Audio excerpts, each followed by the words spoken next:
Hey Moto Campers, I have another test for you. Two different Esbit stoves.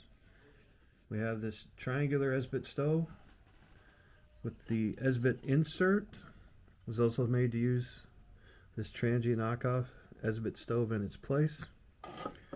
And the tri-wing titanium, I believe they call it. I've got 2 cups of water, same temperature, room temperature, which it is 41 degrees in the room right now. And one little hint when you're using Esbit stoves to make a gooey, nasty mess. I take the foil from the top, I cut it off with a knife so I can set it inside the stove. So I can just pull that out and it's much cleaner. They can be a little tough to light. Of course, so can my lighter lately. If you're supposed to scrape the top, which I've done, and it's so cold the lighters don't want to work. I don't know if you saw my ATF alcohol stove on the lighter I used on that one. It took forever. Let's see if we can get them lit. They do light hard.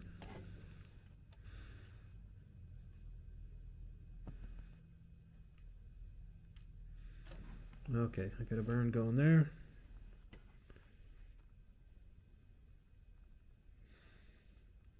You don't want to light these in the wind unless you've got like a good cigar lighter or a triple, like a triple.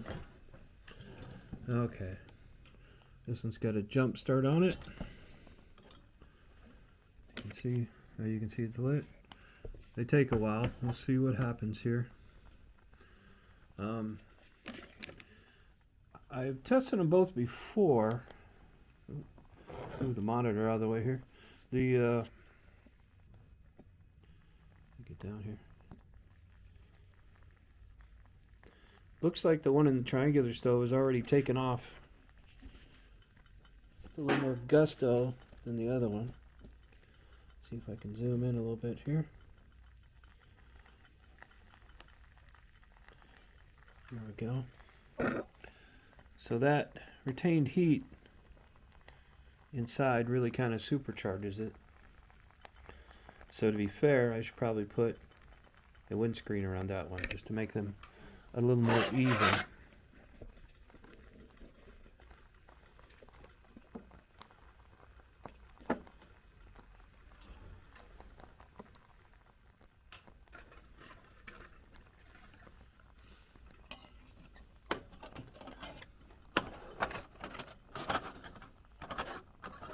See if that makes it a little closer. Although you can't really call this right here a good windscreen since you can see all that flame going on. Lift it up just a little bit. I don't know. This is the monitor for that camera, which is kind of nice. Uses an iPhone. It's a DJI Pocket. Much easier than that little 1-inch screen. But you can see you really got some flame going here. Down here. It's coming along, but you can tell it's not quite as hot. This one's really burning along. I noticed that with alcohol stoves too. I stuck a penny stove, which is an alcohol stove like this. You actually put a penny in the bottom. It works as a pressure valve, and I actually melted the penny inside of this. I got a picture of it somewhere if I still have that photo around, but it literally melted the penny being used inside of this this stand, and I just had it sitting on the ground, actually on a board like this, and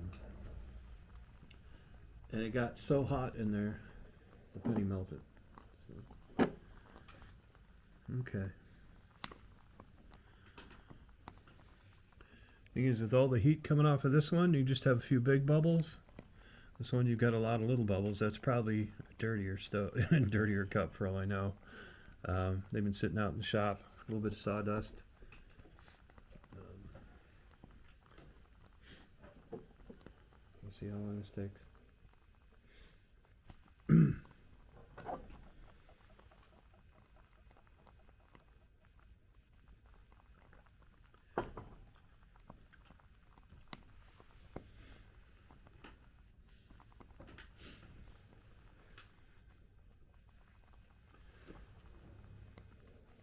I promise I'm not going to make this a water boiling channel. I'm doing this right now, partially to decide what I want to take in my moto camping setup.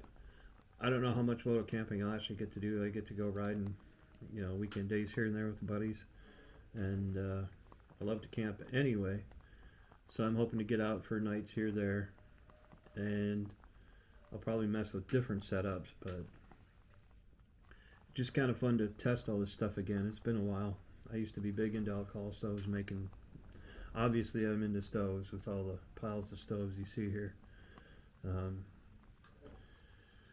But it's been fun, and if somebody can learn something from me and not spend a bunch of money like I did, it's even better, considering, you know, one of the best stoves I have, if you're looking for speed, is just a simple soda can, you know, cut up.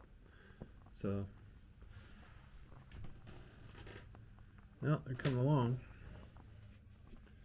See how much flame you've got burning over on this one? It's going to make a really messy pot. Or this one. Oop, sorry. It's hard to do here. You have to hold the camera off the table. This one, it's burning bluer. A little less red fire. I think a little better fire. Because when you look inside, yeah, you got some bigger bubbles in there. You've got a lot of little ones in here. And I think that one's, like I say, that might be a dirtier pot. That might be the reason. Or just a more used pot. But we'll see. And then I'll show you what kind of mess these things really do make.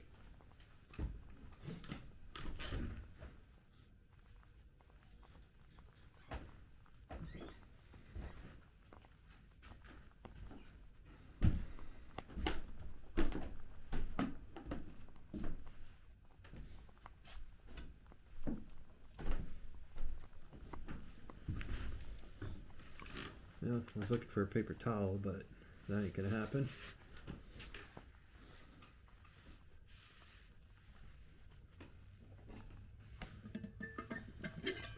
And it's still 40 degrees in here. Got a pot to dump the water in.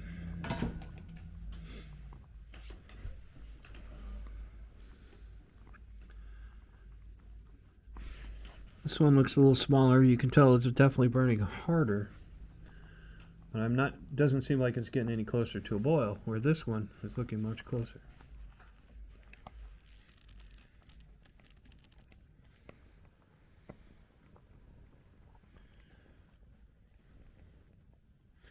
And that's the problem with Esbit. If the stove isn't right, you're not going to get a boil with one cube.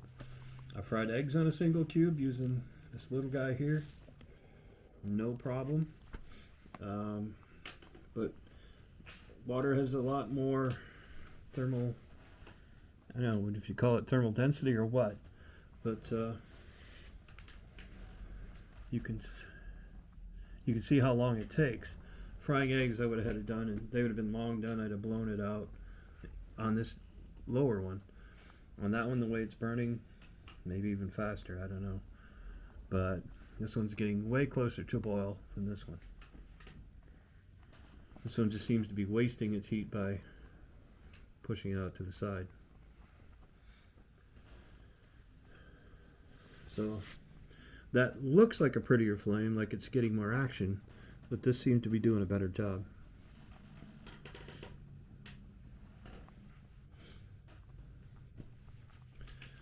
The other thing might be, I believe this pot is made by GSI, maybe a little heavier stainless steel. They're about $12 to $13. This pot here is Ozark Trails Walmart for $5. Now I dropped this one and I put a little crack in the rim right there, which never happens on a GSI. The rim's a little different. Maybe the stainless is a little thinner. That might be the issue. I don't know, but it's definitely doing better than this one. I'm going to have 2 gross cups by the time I'm done.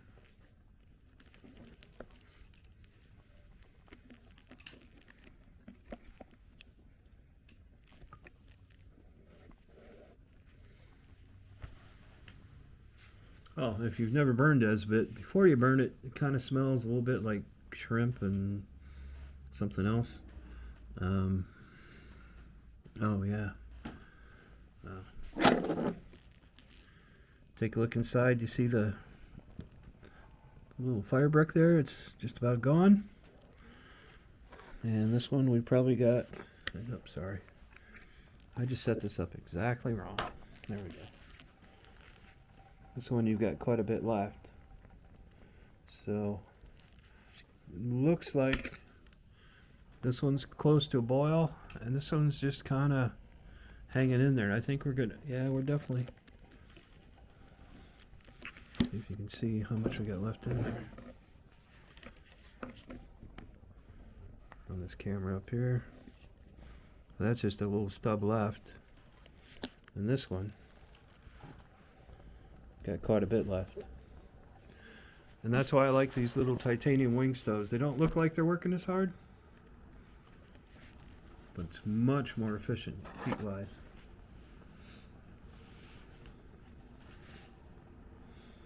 Now I swear I've gotten a boil on this big Esbit stove over here before, but this one always seemed to be the best. Little Esbit pocket stoves work well too. The ones that look, they're about the size of a deck of cards, and you can hold maybe 6 pieces of fuel in there. They do quite well too. Those are the only 2 Esbit stoves I'd ever use. This one, titanium one, and the pocket stove. I've gotten a boil on this one before, but it's not going to happen today. Not going to happen at all. It's just about out and never hit a rolling boil. This one looks like it's going to. Now if I didn't have the windscreen on there, I think we'd still be okay. But I figured since this had kind of a heat buildup, I wanted to even out the potential with the windscreen on this one.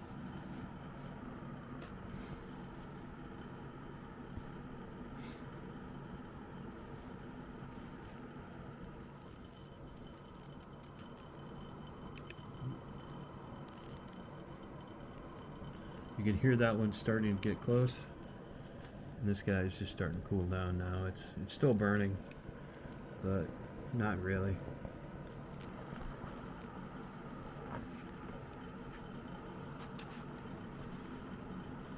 This guy's got a much more efficient burn to it, much better use of fuel than this.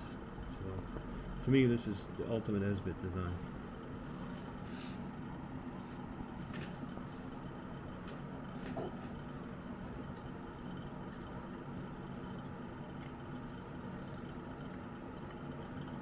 One other option I could have used was this Vargo titanium alcohol stove. If you use it upside down, you can burn Esbit on it.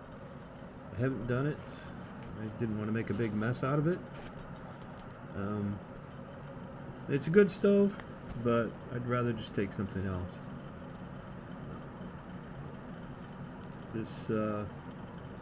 This tri-wing, if you burn an Esbit, it weighs nothing, so I take that.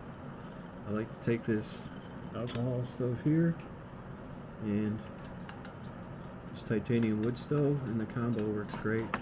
Or I'll take the cat food can stove in place of the other alcohol stove. I can always just flip it upside down and do Esbit on it. It would still fit. Still fits inside the titanium stove. So it'd give me a nice secure place to put it. I would take out that inner stove plate. I don't need it for that stove.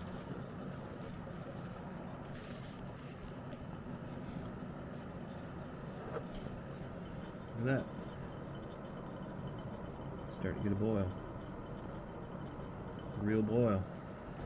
The other pot, it's long gone. And you see that mess there?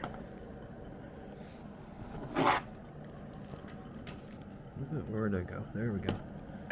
This is why you put that plastic in there. I should be able to peel that out.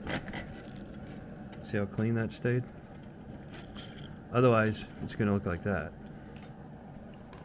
Unfortunately, yeah, let's see if I can get it up here. That's what your pot looks like. It's stinky and nasty.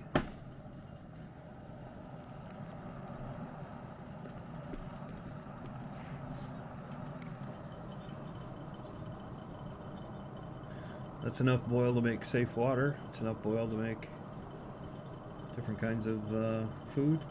But we're over 15 minutes here. There's at least 12 of it just trying to get burning. Maybe 10. But it does boil. So there we go. We'll see how much longer it lasts. This other stove never made it to a boil. This one did. That's why I like the Tri-Wing titanium Esbit stove. I won't use any other Esbit stove. And originally I got that Esbit stove with this titanium screen, titanium windscreen, in a 550 milliliter Tokes pot. They call it their Esbit cook set, and it's like 3 ounces for the whole set. It's really nice. But I wanted to use this. I have a bunch of these little stainless steel cups, so I wanted to use these since it gives you a fair judge across the board. Alright, I think we've seen enough, so Tri-Wing wins.